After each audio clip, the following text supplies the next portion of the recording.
First, I'll say, good segue. Great question. I was going to say B segue. Great A question, B segue. He's right, actually. I was trying to be nice. This week we're joined by Cam, Tim, and Kevin of Midwest Coast Brewing. This is episode 109 of The Malting Hour. What's the haps on the hops? Got yeast, that's bees. This the Malting Hour where we talk about our drink and tell you what we think every other week. And if we get drunk, well, we might slur our speech. Got the gift of gab, the friends you wish you had. Join us for a drink, join us for a laugh. Time is never wasted, where you getting wasted. The Malting Hour here, people take your places. People take your places.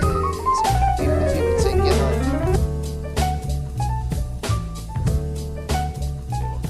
Welcome to the Malting Hour. I am one of your hosts, Tony Golick, joined always with Brandon Winninger. and Danny Polly. welcome back, Dan. Thank you. Where you been?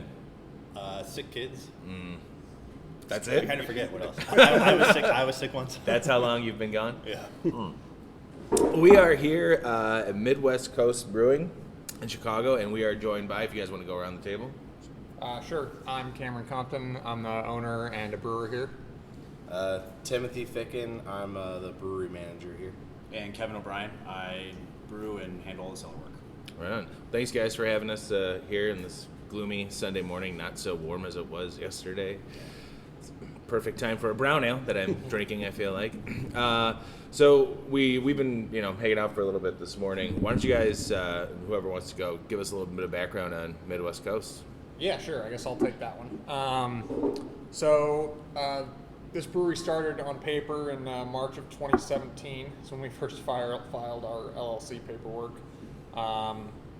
It took us a little bit of time to get this place up and running, working through the city, working through all the building permits and construction permits and everything like that. Ultimately opened our doors in September of 2019 was our grand opening.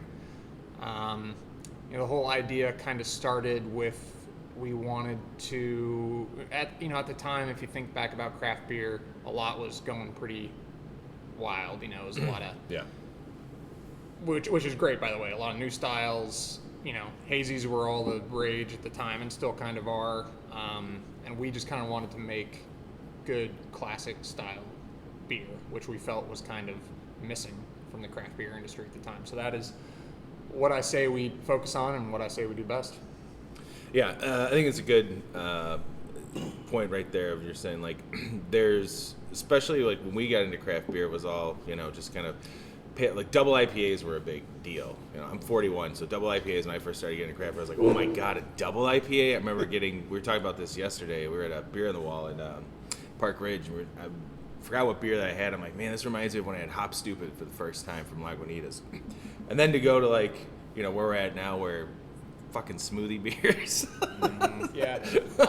I'm not knocking that. That's fine, but it's There's a market for it. Yeah, there's a market for it, but it's nice. Like, I feel like being in Chicago, they have a chance, or with so many breweries, you can go to different places to get different things, and you guys doing what you do here is a much welcome and needed type of brewery. I completely agree. I got into craft beer 2010, 2011, sometime around there. Yeah. So yeah, that was the IBU wars. How high can we get this number? Yeah. So I still have a soft spot for those. Sure, That's sure. what introduced me to them. But yeah, we just, we English ales. I got a German alt beer in front of me, American browns, things like that. I'm a huge fan of brown ales, and anybody who listens to the show knows that I am. I try to talk to other breweries about making brown ales, and they just don't sell as well. But you guys seem to be doing okay because I see it on the shelves and I get it. You can come here. It's our biggest wholesale beer in the wintertime. Yeah, it's fantastic. It's such an underrated style of beers. That's what introduced me to you guys. I remember seeing it was a brown ale, and I was like, what? And then I saw that was an ESB, and I was talking to somebody who was working here the first time I came, and they were like, yeah, it's an ESB, but we call it an English sporting beer because when people see extra special bitter, they're like, it's a deterrent because of the word bitter. So it's smart marketing choice, but I like that beer a lot too. Yeah, that was a beer, the ESB, I think that's the only beer that we haven't tweaked the recipe since day one. Yeah, I think because we made it, that was like, you had your set of beers that you wanted to make. Yeah, brown ale's basically the same, just kind of tweaked a little bit. not majorly, but a little bit. But ESB was, I think, the first one we sat down and did together. Because so we sat down and it was funny. That was just a beer. He was like, we had 12 taps. We had 6 beers that you wanted to make, and we were like, all right, what else are we gonna do to fill out the tap list? And I was like, well, I want an ESB because it's like my favorite style. And at the time, Goose had kind of just stopped doing honkers, and good timing for you. So for us, great timing. And totally on purpose. We also kind of thought, when we made it, I honestly thought we were going to make it. It was going to be a taproom beer. It was going to be kind of probably one and done kind of style, and it is. We won an award for it at GBF a couple years ago, and it's year round our best selling beer. I have a buddy, so I've been here for 2 of my birthdays, and I have a buddy who's from Stoke, and he's big into English beers, and I introduced him. I was like, we got to go to this place, I want to show you the ESBs and stuff, and he loved it. So he was buying, I think he bought a couple packs to bring, because he lives up in Evanston, so it's a little bit of a hike, but he said he was going to be looking for it, so it's got the approval of an Englishman. Well, there we go. I've gotten that a couple times at some fests, and my favorite thing that they tell me, and they've all told me this, is this is really good. It's just too cold. I'm like, too cold, too carbonated. I'm like, I wish we could sell it as a cask beer. No one would buy it or drink it. I mean, if you did a cask special, I'm sure you'd have some people be and weirded out on that. We've been in talks about that recently, kind of just Awesome. maybe That would doing be it a little bit. That'd be fun. But yeah, it's always funny when they say that. I'm like, I get that that's how people drink beer in England. It's not how it works in the U.S. So, when did you get into? Like, did you start as a home brewer? Yeah. Actually, that's a good question to go for all you guys. You guys are all started as home brewers, obviously, right? Yeah. Kevin and I definitely did. Did you start as a home Yeah, brewer first? I mean, yeah, You've been in so- the brewing industry since you graduated college. Pretty much. Yeah. I homebrewed with a buddy in college, but I never really thought I was gonna like super get into beer outside of drinking it. And then I graduated, moved home, kind of was doing odds and ends, kind of trying to figure out what I wanted to do. It's funny because that's like the opposite of what every home brewer thinks. They're like, I'm gonna fucking open a brewery now. I made my first great batch of beer. No one's gonna ever top this. Well, I didn't know, I didn't know how to even get into it. Sure. I was 22, and who knows. And then, I literally was sitting on the couch, and my dad was like, "Hey, I was in Atlanta at the time, because that's where I grew up." And my dad was like, "Hey, this brewery that I follow on Twitter posted like a job posting," and I applied, got it, and I labeled bottles once a week for a couple weeks, and then they asked if I wanted to clean kegs, so I came in once a week to do bottles, once a week to clean kegs, and they did a toasted coconut porter was their kind of big beer, and so they're partners with the restaurant next door, and they were like, "Do you want to come in every Wednesday morning and toast coconut?" I was like, sure. So I started it, literally laying on bottles, and after a few months, I was 3 days a week, then full time, and I was there for about a year. Moved up here, worked at Short Fuse for about a year and a half, and I've been here ever since. So it's going on 4 years this June. Yeah. Can I ask what the Georgia brewery was? I was gonna say the same thing. Cherry Street Brewing. They're in like North Georgia, like North Atlanta. I'm from Florida, so I have like that southeast. I'm Gotcha. just curious if I knew them. They're really good. They make some really good stuff. I think they're barrel-aged. That U.S. what is it, the U.S. Beer Open competition? They won it, like the Grand National Champions while I was there, and their barrel aging program is insane. Like they make some insanely good barrel aged beer. They're just small.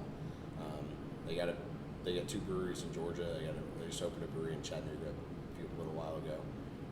I can't recommend them enough if you ever see them. They make everything, and they make everything very well. I'll have to keep that in mind. My sister lives in Georgia.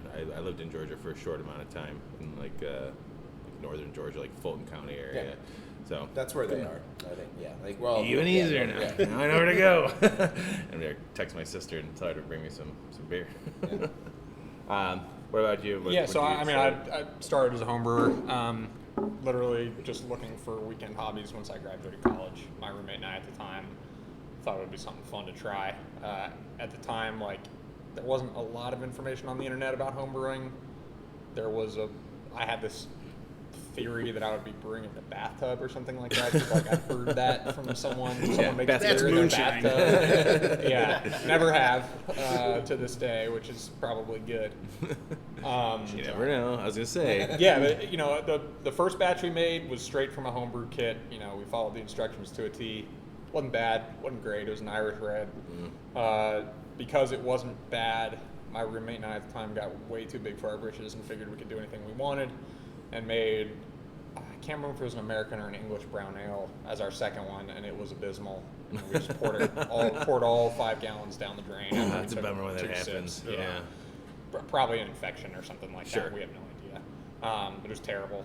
So over the years, just got better and better, brewing better techniques. Understanding the ingredients a little better, understanding how they all go together, and then ultimately I was looking at leaving the company I was at when I was living in San Francisco, and thinking, am I just going to go work for another tech company? What am I going to do?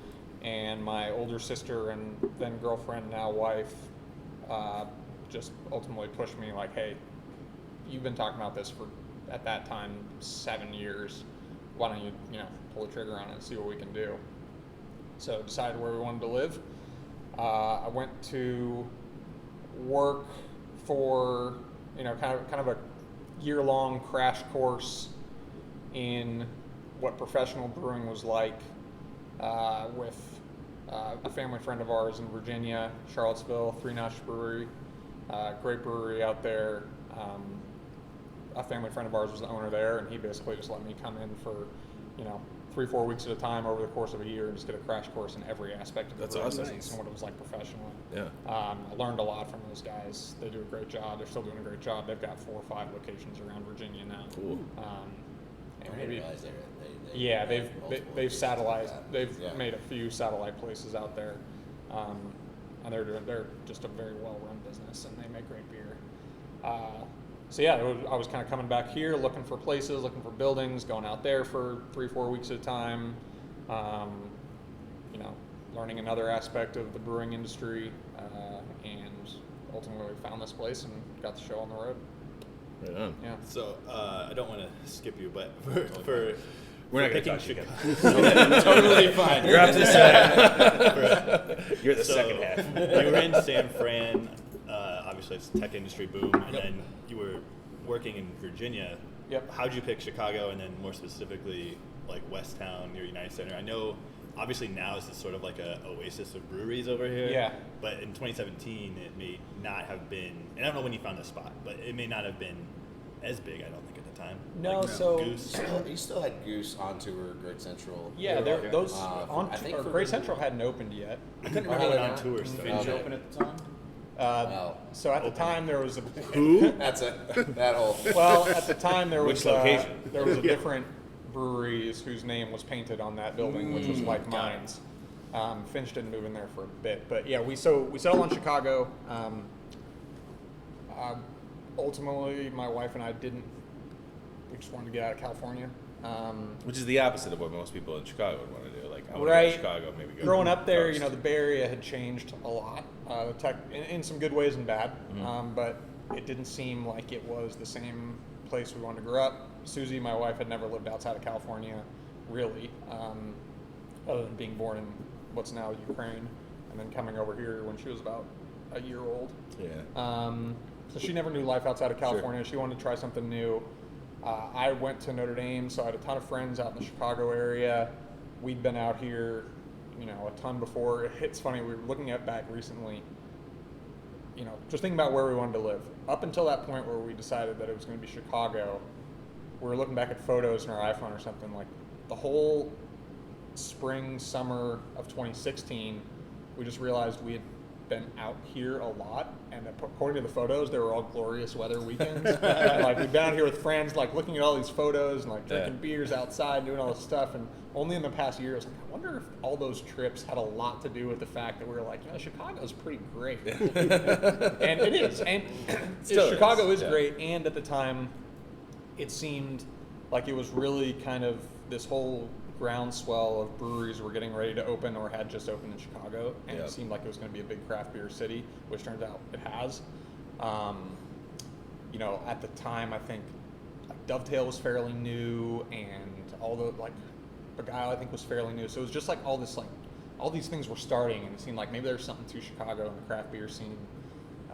And we decided on this neighborhood because, yeah, like Tim said, there were breweries opening around here, and we'd gotten the advice from a lot of people that breweries do well in proximity to other breweries. Yeah. So we wanted to, we had a few different pockets we were looking at, and just kind of the timing of when certain buildings were available and stuff like that. This building came up and was at a reasonable price that we could get. So it's a sweet old building. It's nearly 100 years old. So. Yeah, it's awesome. I mean, we talked about it before we started recording about what it looks like in here. And it looks like the first thing I thought of, because I saw plants. My wife loves plants. Like, she is like the plant person in the entire world. Like, if anybody loves plants more than her, I'd be shocked. When I walked in, I'm like, she would absolutely love just coming in here. Yeah. But I mean, other than that, like the whole layout and the building itself, when you guys were showing us, it's a fantastic spot. I think you guys chose the right place to be at the right time. Yeah, it's cool. Yeah, we'd seen this building a couple times, and not that I'm huge into a fate thing, but we just kept driving past here again, like, this one was pretty sweet. Like, this one was pretty cool, and we'd see other spots, in the neighborhood or out of the neighborhood, and we just found ourselves kept coming back here, probably for a reason. Do you know what was in this building before the brewery? Do you know? So for, I think, the 10 or so years prior, it was just kind of storage for a events company. They would store all their broken down stages and lighting and that sort of thing here. And it was vacant for a while before that. And then I think from like the 50s or 60s to the 90s, it was a rust proofing factory. Mm-hmm. And then prior to that, what it was originally built for in the late 20s, we're not totally sure. The records are not super great for the city of Chicago, but we know based on some aerial photography that in like 1925, these were all single family homes on this stretch of West Walnut. Oh, okay. And then by like 1929, which is the next set of aerial photographs we could find, there are elements of this building. So it got built over stages, probably over 10, 15 years, something like that. What for originally? Not sure. Not sure. But here we are. Yeah. And I love the ceiling. The ceiling is going to sound weird, but it's almost like the bottom of a boat. Like, I feel like I'm like looking up at the bottom of a boat. That's what it is. It's built the same way. It's built in a very similar fashion. I mean, you're the king of bottoms of the boats. I mean, It's funny. funny, What it looks like, right? We'll get into this, but looking at the ceiling, we were talking about the second floor, and I'm just looking up, I'm like, where is there a second floor? And then you've got that whole other little side step. Yeah, little side step that, kind of builds out. But I guess that, moves into the next question. You guys are, you've been in here since 2017, and now you're expanding within the building. You kind of talk about the plans for that. And yeah, so we've been working on this basically since we opened. Excuse me. Getting the ability to put a second floor and roof deck on this building. We've got a killer view of the skyline from the west, the Chicago skyline, and it's just, we all know Chicago. The weather was nice up till today. Yeah. Once the weather turns nice in Chicago, people want to be outside drinking beers as elevated as they possibly can. And even today, with it being like, cloudy and it still looked nice going up. Yeah. Take a look, but on clear days with the sun out, it's spectacular. Awesome. Yeah. So we've been working with the city over the last 3+ years now on getting all the various zoning stuff needed and all that sort of thing, getting the plans, hoops you got to jump through to make it happen. It's a familiar story with many breweries. We're getting we're getting close. We're hopefully going to be able. We got one more hearing with the city on Friday. Sweet. And that's basically just a formality. And from there, we should be able to get our building permit and get started. Once we get that building permit, we can get rolling. The construction crew is ready to go. Wow, awesome. It's the same guys who did all the original build out They've given us like a 12 to 14 week build, so I'm hoping by late summer, early fall, we can get people up there. TBD. It is the city of Chicago. Things could always come up. Sure. But the road, the roadmap from here to there is pretty clear at this point. So that's awesome. I just got to check a few more boxes. There's going to be a great indoor space up there. We get a ton of requests for private events, and we hate closing down the tap room. Sure. So that's going to be a really great opportunity to do private events, that sort of thing, and the roof deck is just going to be a really nice. I think having the being able to have a second floor is, for exactly like you said, like private events is so awesome. Yeah. As what Rev's Brew Pub, they do the one in Milwaukee. They do the actual weddings and stuff. I've been to 2 weddings up there. Oh, really? And yeah, it's like never would have thought in a million years. And it's so much fun. But while we're waiting, we're just downstairs, drinking beers at the bar. Yeah. And then by the time you go upstairs, they don't have to shut anything down. All the locals can still go and hang out there without having to find someplace else because it's shut down for events. So Yeah. It's a smart idea, especially for I'm not sure we want to do weddings. Sure. I mean, private events. That's what next door. Yeah. We share the building with a wedding space. Yeah. I'm going to renew my vows here. Thank you. Hey, Kevin. Oh, hey. How are you? Good. Why don't you tell us a little bit about yourself? Real quick, did you start off as a home brewer also? Yes. The reason why I asked that, when Brandon and I first started doing the show, the main thing was we're home brewers, so we like talking about home brewing, and then it kind of built into also talking to breweries, and then it turned into more of we're talking to breweries and people in the industry and drinking beer with them. So yeah. we always go back to that. Yeah, so I guess I was a little more circuitous to getting to home brewing. So I originally got into beer as far as Cam and I are the same age. So we came up at the same time, like we were talking about the hop wars, kind of everyone was all about hops. And so when I was getting into drinking beer, it was more about the drinking side and not so much the actual beer side. And I had a buddy of mine who is now the head brewer over at Brother Chimp out in North Aurora, my buddy Sam. He actually got me into the beer brewing process. He was one of my friends in college. We were in school, and him and his roommate were brewing beers a bunch, and they wanted to upgrade to a full 15-gallon kegel system. And I was the only engineer that they were buddies with, and they were like, "Hey, can you help us?" They were a history major and an English major. Can you help us design a semi-auto, with the pump system and everything? Sure. And I was like, sure. And so I did a crash course online of reading stuff how the brewing process works. Because at the time, all I was doing was really drinking, not so much making it. And so through that, through Sam, I learned the brewing process. And then I had my college roommates were chemistry majors, so they brewed, and I would help them, but never really took my hands-on side of it, and kind of would pop in to help other buddies homebrew for the next 5 or 6 years. I didn't really get into homebrewing myself, proper, until probably 2018. 2017, 2018, when I really started homebrewing myself, and homebrewed a bunch. COVID was great for me because I had a lot more free time to really homebrew. And then, during COVID, I was working at a pharmaceutical. I did engineering and stuff for years and years, and homebrewed on the side, and then worked for a pharmaceutical company during COVID, and decided I didn't want to live that life anymore, and stay in that world, and wanted to move to craft beer. And Cam and Tim took a flyer on me, because that's a problem. If you don't come right out of college or something, you kind of just have to assume someone's leap of faith, right? Yeah. Someone's this'll work. Because all I'm saying, all I can tell them is, I've been homebrewing for 4 years. Yeah, but please you also trust me. be fair to yourself. You also worked on the manufacturing side of a pharmaceutical company. The thing that he leaves out is that the processes are very similar, and a lot of the terminology was very similar. So when he came over, and we're talking CIP procedures, SOPs. That wasn't a foreign language to you. You knew, it just was kind of teaching you how to do it, but with beer. Which is actually helpful. Which is just a more relaxed version, because you have to be way cleaner when you're making pharmaceuticals. Not that we're not clean, but we're not that level of. We're not wearing hazmat suits and going through like we're not doing that. So So we can start. we can. It's gonna get really warm back in there. Yeah, never mind. We'll start in October. Yeah. So that's it was home brewing, making drugs, actually working for a drug development company, and then decided to That sounds make cool, my just in side general. make my side gig my side hobby my profession.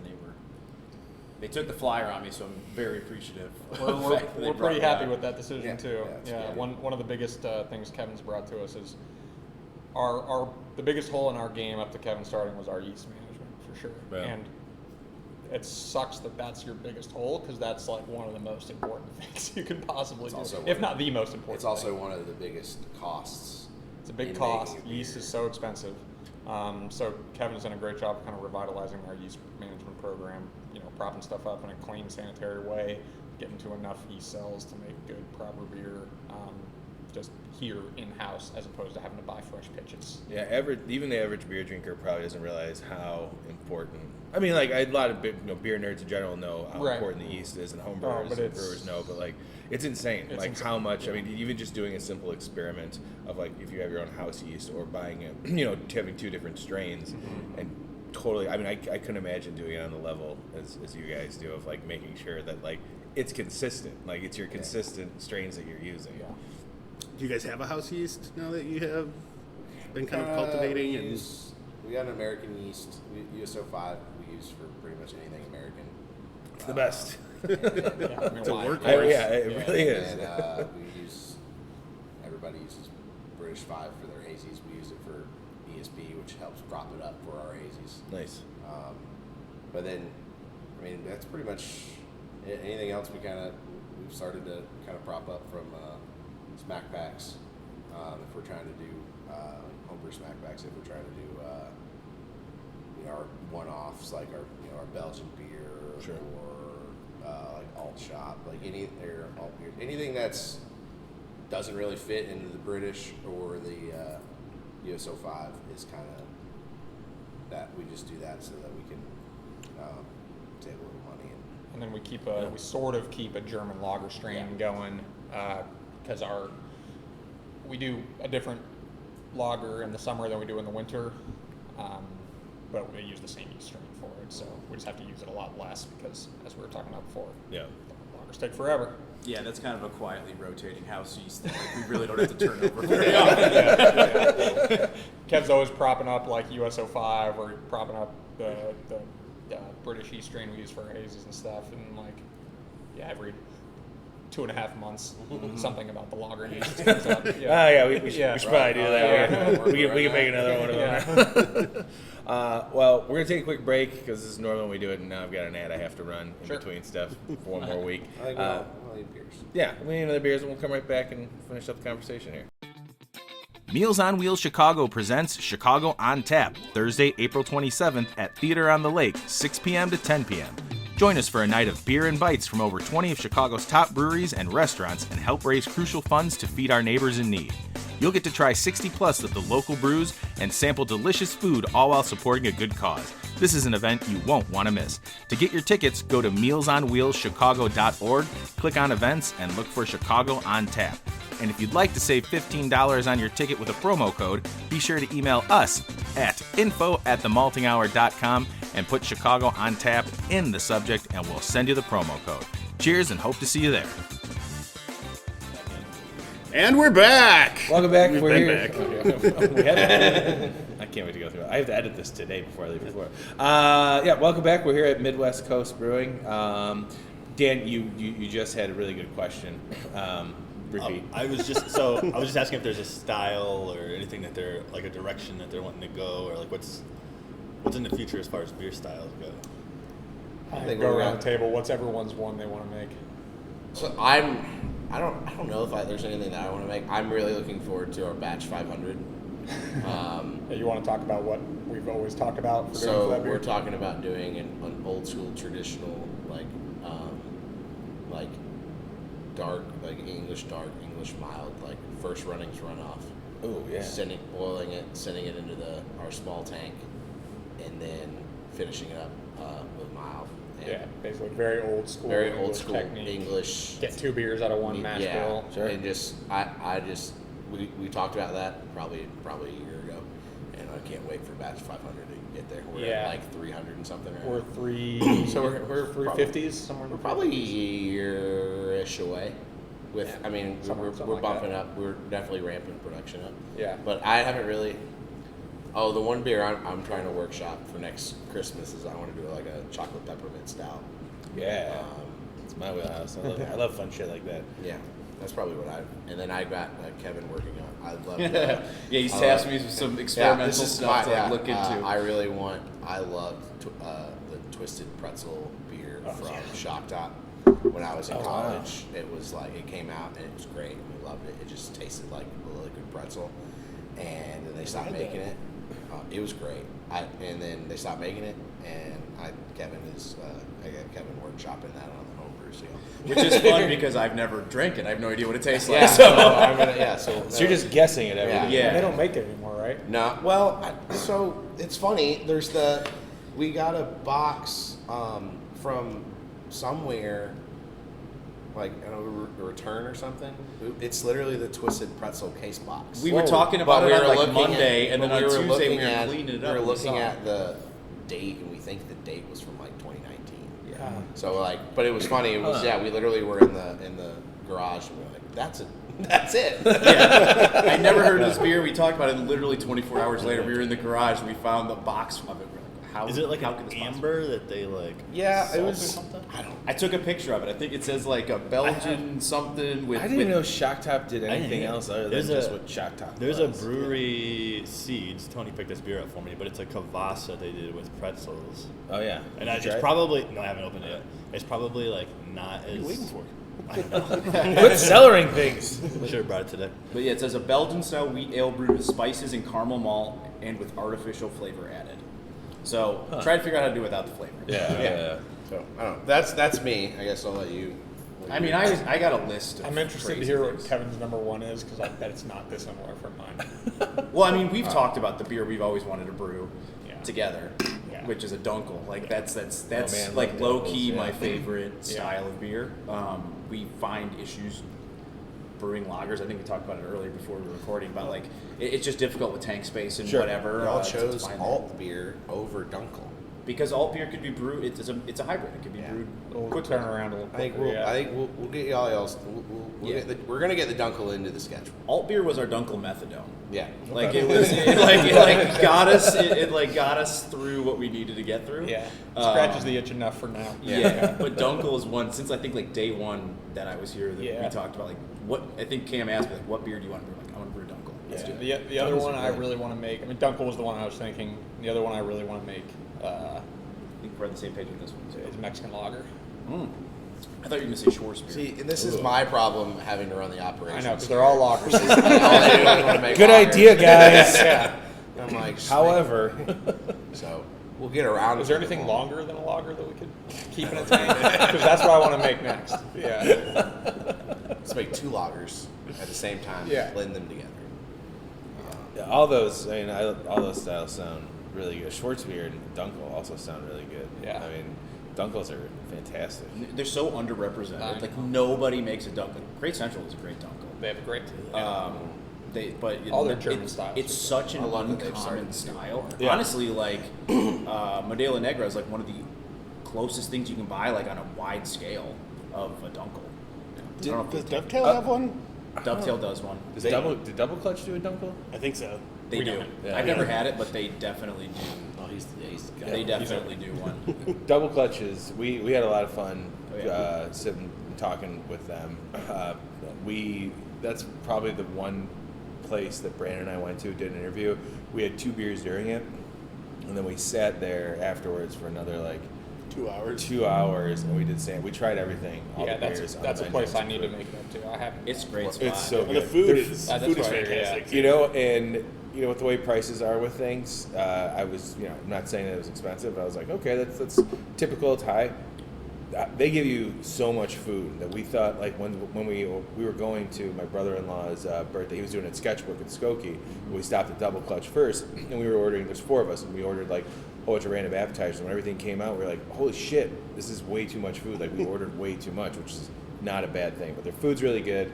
The atmosphere is awesome, and their beers are just amazing. It's a great spot to go to. So my dad is a Northwestern alum, so we go to there you go. we go to Northwestern, and I'm an Illinois alum, so like whenever they play in Northwestern, we always go there. And that's like the last year that Double Clutch has been our spot. Go up there, like you said, the food is fantastic, beer's really good. They won a bunch of awards at GABF this last year. Well, we've met the guys. Y'all so met nice. them. I've never met them. And then, Great guys. Yeah, we were sitting there at GABF, and they just kept rattling off Double Clutch. What? It was like, funny. I gotta get up there. We were in the back yelling very loud for them when we were at GABF last year. That was Yeah, awesome. they let us into the award ceremony, so we were screaming. Yeah. They had stopped Media by passes, baby. they had stopped by our tap room literally like the week before GABF, and then we were at GABF like a week later, and just double clutch. It was just, they're great guys. Happy to hear that they won. And they weren't even there. Yeah, they were saying how they were being told like via text, like, "What's going on? What happened?" Oh. But yeah, I think they're Dovetail and Double Clutch, and I don't know of anybody else that has a Dunkel like that. That is a Great Central Great brews Central. there Great Central, every so often, once a year. They Probably. do their because Great Central does their they're primarily they do a lot of contract stuff, but they do their what do they call like their standards series or whatever, where it's like they brew their BJCP standards, and obviously they're a German style brewery, so they do like they'll give you a Dunkel, you'll get a Hefeweizen, you'll get I drank their Weizenbach last night. Oh man. So they do like all of like the German BJCP styles, and it's just like to style. Wow, And their Dunkel, just like Dovetails, very very good. I love when those come out every year. Yeah. Yes. Good. I was going to say, just kind of steering the conversation, we were, before we started recording, we kind of walked into the back and we noticed pointed out a couple barrels that you guys got sitting back there. Yeah. So you said you had a couple empties too, so what are the plans? I think you said an Imperial Stout's in one of them? Yeah, so Escalating Dares, which is our hodgepodge Imperial Stout. We've made it a couple times now, and first time we made it was Cam and I, and we were like going through it. It's like, all right, we got like a half bag of a bunch of malts of like a bunch of different, like German two-row, American two-row, like British pale malt, and we were like, what do we do with this? And we're like, Imperial Stout, throw it all in. And so when we realized that we were starting to have a bunch of partial bags that we just haven't used in a minute, we're like, all right, Imperial Stout time. So the fun thing about that is it changes a little bit. We have like a general kind of thing that we have going, but that beer will probably never be the same. Sure. Which is kind of fun. Yeah. And then, so we put that in. I forget what barrels those were. They're, We barrel age one beer a year, and we still can't remember what barrels. Right. we were supposed to try it. I think we're sitting at like 6 or 7 months, and we were supposed to try it Friday, and we didn't. We just the day got away from us. Yeah. So we got to try that here soon, just to kind of get the first step at it. I'd like to do more barrel age stuff. It's kind of one is space. Yeah. And two is like, I think if you're gonna do it, you really need to like do it and Have a full Do it, program. like, build a Committed. reputation around Yeah, it. and that's like what- I think we kind of do it. We want to do it, so it's like but we're not. We don't try to get ahead of ourselves. We're not trying to like bury ourselves in barrel aged beer. Well, it's not a bad idea. I mean, what you guys have now, it's a couple barrels, and then it's just something you throw on. Yeah, we tap, throw and it it's on. Kind of a fun thing. Yeah, we try to have one. My favorite thing is usually, this happened a lot right when we opened. The number of people who would walk in here within weeks of us opening, asking if we had anything barrel aged. Do you know how this works?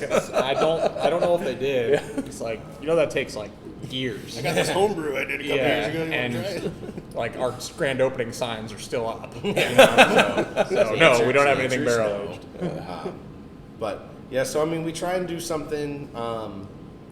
I'd say we try to have 1 or 2 beers going, and then probably about every 6 months we try and put something in just to have it rotating. Sure. Where, like we said a couple of us have said like the reputation around it. We're not Goose Island in Bourbon County, so people don't necessarily come here for that. But we want to have that option. One of my favorite things that I try to do, I love curating like our tap list. I try and get it like it seems like it's all random, but we're very precise. Like in our conversations we have like Monday morning brewery conversations when we're talking about new beers. We do look at the tap list and we're like, all right, like what holes do we need to fill? We try to make sure we kind of have something on for everyone. It's impossible, but like I don't know, man. It's pretty. But I right think now it hits everything. We try to not, have a lot of like. I say this. At times we have 5 IPAs on, but we try to. but when we do that, we try to have like a West Coast, a session, a hazy, and a double. So we try and try to not go. Yeah, we try to go. We try to be even in that. We try to be very like spread out. Well, I was gonna say, how many beers do you guys have on tap right now? Like, it's 15 and a seltzer. So, and 5 of those are IPAs, and then the rest are all. I mean everything. Got, brown ale, ESB, a cream ale, a Kolsch, a sour. I'd say it's more diverse than. Yeah, I mean, 99%. You do a very good job. Yeah. I mean, it does hit. I think there's enough here that, or you guys have enough on tap that, a mixed group of friends who maybe like two of us come in and we know what we're getting into, and there's other 2 friends who are just like, I don't really drink, like the Craft beer. Yeah, craft beer. Yeah. You easily find something, at least 2 beers up there for them to drink and enjoy. Well, our number one seller in the tap room is almost always like if it's our German Pils or whatever our lightest option is, both in color and ABV, almost always. Yeah, especially that or hazy. That or hazy. Yeah, hazy will take that spot every once in a while, but fucking hazy. people like their crispy boys. Yeah, I don't disagree. I don't disagree either, because especially if they're going to be here for 2 or 3 beers, maybe beer 1 is 6.5% hazy, but beers 2 and 3 are going to be lighter. Yeah. So we get a lot. It's almost always the most that we sell in a day, especially on like a busy Saturday or something. And then, so that's the tap room. Can I ask, so distribution-wise, are you guys self-distro? Do you have a distributor? What's your footprint? We are self-distributing. Yeah, our footprint is City Chicago and kind of the nearer suburbs. And are you guys wanting to expand down the line? Or is that like it's a good question. When we opened this place, the craft beer industry was in a very different spot. And the guys I learned from, were big into like spreading it far and wide, at 3 Notch, and they've done a great job of that. The timing of the industry for them worked in their favor as far as that. The craft beer industry, as more breweries open, it seems to be becoming more localized. So we're kind of opened at a good time where we could have still picked our fate, whether or not we wanted to grow and become a big regional thing, which was our plan originally. But now I think with just how many breweries there are opening up, it's harder to open a brewery now and then, be really present around the entire Great Lakes region, right? Because all those areas you're trying to get into also have great breweries that are making great beer, and people want beer from down the street. It's very different from wine in that there are certain regions around the globe that everyone wants wine from. Yeah. Beer's not like that. Historical, sure, people like their German beers and their English beers and stuff like that. But when it comes to like craft breweries, people want their beer from down the street. It's something that they can hold on to as like with some local pride. So, we're planning on making around 1,200 barrels this year. We're still a small brewery. Yeah. And we have barely scratched the surface in the city, let alone in the nearby suburbs. So I think our plan is to keep things pretty local for the time being. We can build a great little small business. Sure. Yeah. There's still pockets of the city that we haven't even. We have no presence. Yeah, because exactly. we can only deliver so much. We're trying to grow, not exponentially to a point. We're trying to steadily grow. To make sure that we can keep up. Yeah. Because we don't want to get into a point where we make a bunch of beer, we distribute it to 300 places, and then they all run out, and we don't have enough to keep it. Right. So it's draft lines are hard. Yeah, and then there's draft lines, which is another thing, because every bar only has so many draft lines, and there are a ton of breweries in Chicago. Yeah. And so even when you get one, and even when a bar likes you, you still rotate. Yeah. It's hard to get a consistent draft line, especially as a newer brewery. And self-distro. We're not Half Acre, we're not Rev. Like a lot of those breweries are always going to have a tap line. we got to fight with. I mean, just in this 100 area, other breweries, literally. We got On Tour. Just in like that's the thing. In our immediate vicinity, you have On Tour, Forbidden Root, all the breweries at District Brew Yard, and then so that's just here. Yeah. If you want hyper local in West Town, 3 block walk. So you're looking at like your West Town, but then you got the breweries in West Town, and then you got like Ukrainian Village, which I'd say those breweries are all competing there. Well, that's just that part of Chicago. Yeah.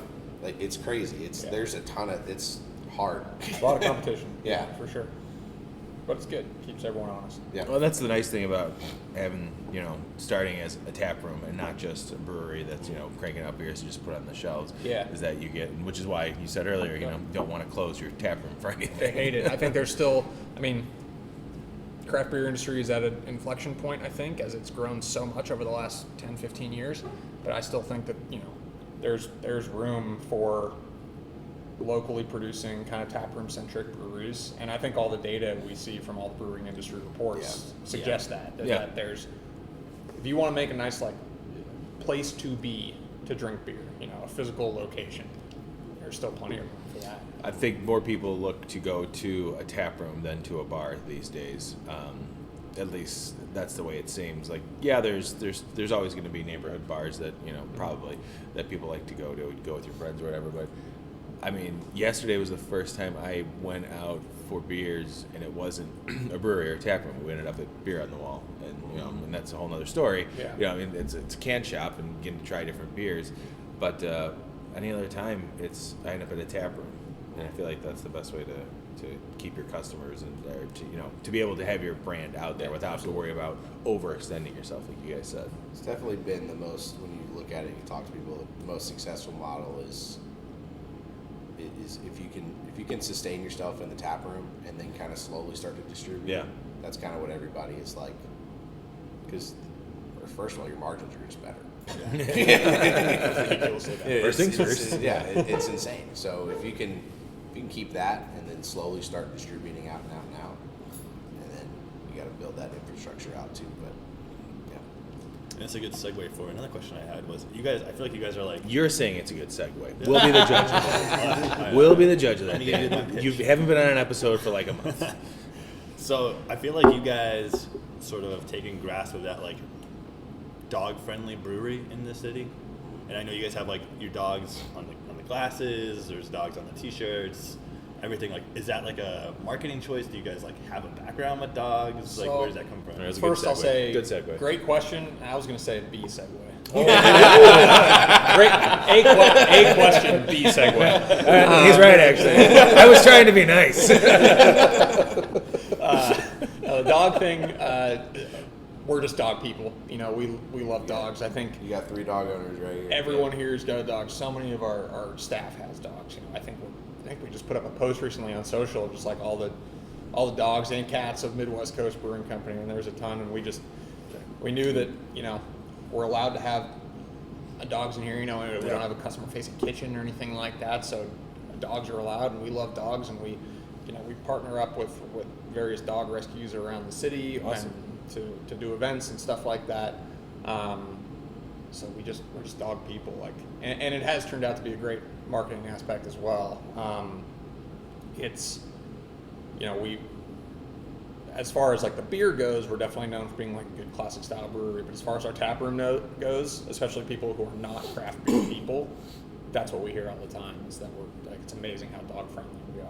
So that's kind of where it came from. And the dog on the glass, that's the dog I had growing up, which was Maverick, who was a really dumb, big lab mutt, 85-pound lab mutt that we had for 15 years, 14 years, whatever it was.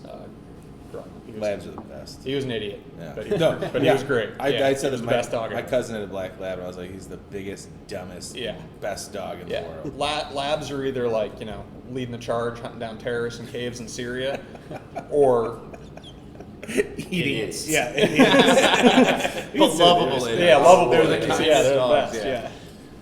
Well, I have 2 kittens, and we have a stroller for them because we're crazy at my house. So maybe I'll come by with them and keep them in the stroller. We've had some cats.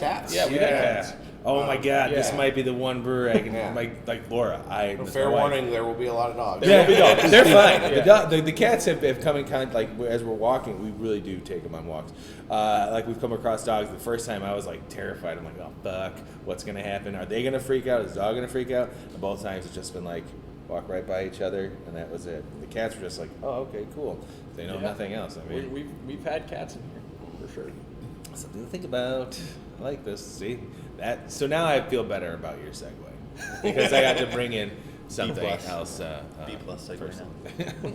Yeah, I mean, I think that is. I mean, we have a beer on right now that we're doing with one tail at a time. Like, we have a rotating list. I mean, Cam can go into it. We have a rotating list of beers named after regulars, like regulars, Dog regulars. Mostly our dog awesome. regulars. Yeah. So Ollie Have Another right now is our current dog beer, where we have regulars who their dogs come in all the time, and like we'll meet with them and say, hey, do you want to do a single? Basically doing like not a smash series, but like a single hop series where.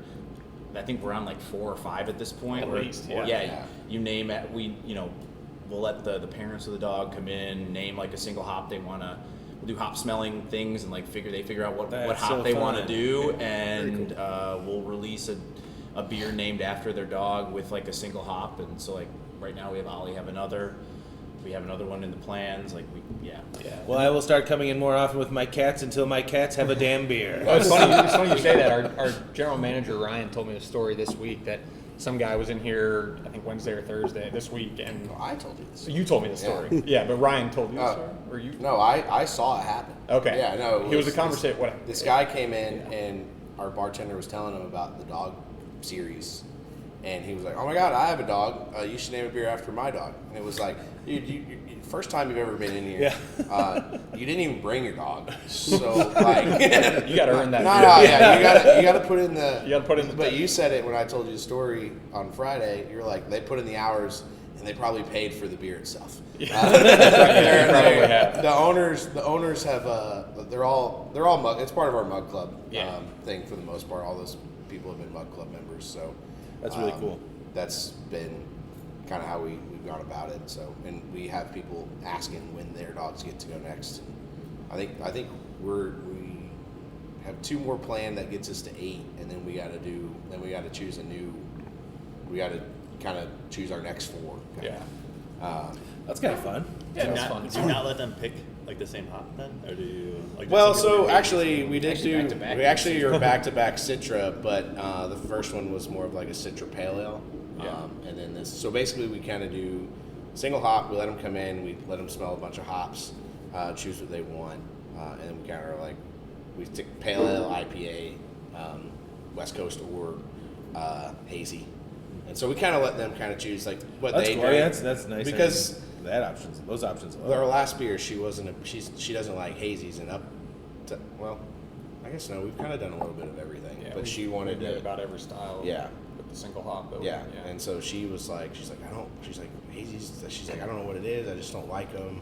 We're like, well, I'm like, well, what do you drink? And she's like, I love like when you guys do pale ales. And we're like, and she wanted something sessionable. Yeah. So we did a 4.5% kind of pale ale Citra beer and moved quick. Yeah, and so I think all those beers have moved really well because our bartenders because they're in here all the time. Our bartenders, when people order it, be like, oh, Ollie Have Another, and they're like, Ollie's over there. Yeah. And so people are like, oh, I get to meet the dog that the beer is named after, because they are big regulars for us. So, and, how many more bartenders? Like everyone in the breweries, like either dog owner or cat owner. Yeah, we're all pet friendly place. Yeah. Oh hell yeah! And are you guys like? This might be another segue. Are you guys big sports fans? Because I know you have like golf. A+ segue. Yes. I mean, we are. I mean, if you're looking specifically at like Free from the Tee, which is our cream ale, that beer we talked about making a cream ale for a while. That was our sales rep. He just badgered us until we made it. Yeah, Matt wanted to sell a cream ale for a long time, and we eventually got around to making one. It's a crushable golf course beer, right? So I mean, you have 8, light beers on Yeah. a golf course, but we all suck at golf. So, if you hit 1 OB, you're hitting 3 from the tee. So that's why we named it in kind of a golf theme. I like that. Yeah, the Belgian base hit. I think I remember seeing is the Belgian base hit the canned beer that's baseball beer? No, that's Hanging Curve. That's Hanging Curve. Yeah, man. That I've was. seen that. You weren't on the episode when we drank that, so it's okay. No, it wasn't. Hanging Curve. Tim named that one. It's because it's a blonde ale. Delicious. Because it's crushable, Yeah, like it a Hanging was. Curve. Yeah. We were trying to appease the White Sox craft cave, Nice. and we're like, what if we gave you guys a baseball themed beer that's light? And they're like, they loved it. And we're like, great. It's selling well this year. Yeah, so that's good, yeah. So if you're at The cell or Sox Park. Sox Park, I don't know. Guaranteed rate. I'm not- It's always Comiskey to me. If you're at where the White Sox play, If you're at that place, which I do love their craft beer. yeah. there. So Yeah, craft cave we is got awesome. the Hanging Curve blonde ale in there. Yeah. yeah, that was on our spring beer episode. Random spring beers that we wanted to try episode, and that was on there. It was really good. I had that one. He didn't. It was very good. Really liked it. Nice. Dan, did you have any more segues you wanted to get to, or I mean, sports? Do you have a segue dogs? here? Yeah. Did you ride a Segway? I wish. No. Well, if is there anything else you guys wanted to throw out there about what's going on here, or What's coming up? I was Yeah, going to what's bring up the going Mug Club, but you kind of brought it up. I don't know if you guys want to reach that. You guys don't Mug Club stuff. I mean, we love it. Yeah. Do it. It's funny. We're pretty close with a lot of Mug Club members. I actually got invited to one of their weddings. Me and my girlfriend went to one of their weddings. That's awesome. They're actually good friends of ours. They were blowing up my phone earlier, trying to hang out outside of the brewery. We're like we're trying to do something today. We haven't seen them in a minute, but our Mug Club members are great. Actually, Rick and Emily just got another puppy. Yep.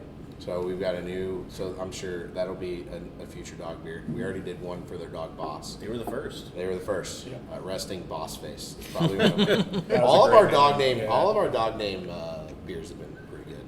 But Yeah. no, our Mug Club's been great. We do. I mean, a lot of these guys helped us get through the pandemic.